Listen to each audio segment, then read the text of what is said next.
yawancin mu kamar irin wanda suke Kano suke ina ne ba su da zumunci. Gaskiya abu zai faru da kai tsakani da Allah ba za su zo ba, ko ba gaskiya ba. To ni yana daga cikin abin da ya sa ni na ji na tsani ma harkar kenan, ko ba gaskiya ba. Ba wai ko saboda menene ba, harkar tana da alfarma sosai. Harka ce za ka zo wajen da ma baka zata ba, ka ji babban mutum ya kira ka ya ma alheri ya ma menene, ko ba gaskiya ba. To amma mu kaman irin mutane da muke tare da su, irin mutane na Kano, gaskiya ba zan faɗa ba, ko a gaban waye zan faɗa, sai abu ya faru da kai ba wanda zai daga waya ya kira ka a waya, ko amma mutuwa wana ya mutu, matata ta mutu, ba wanda ya kira ya mun gaisuwa. To saboda Allah shi sa ni kawai sai dai mu wanda muke garin nan, to shi sa mu wanda muke tare da su kamar su Hanza Talla mai fata, mu ba za mu fasa zumuncin mu da abokanan mu da harkoki da muke da su ba, duk ba za mu fasa ba.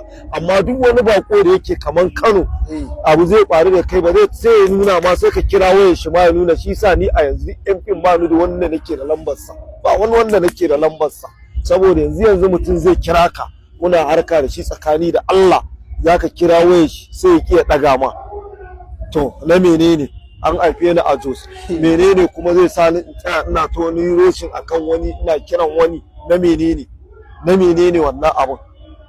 Amma kaman yanzu mu wanda muke tare da su duka muna zumuncin mu, kuma mu fasa komai ba abin da muka fasa tsakanin mu da su.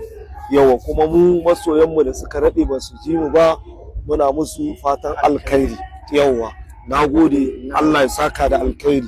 Yawwa kun ji wannan shine dalilin da yasa ba ganin Ado Osheri a fina-finai. Muna godiya. Yawwa, Allah ya bar zumunci. Yawwa.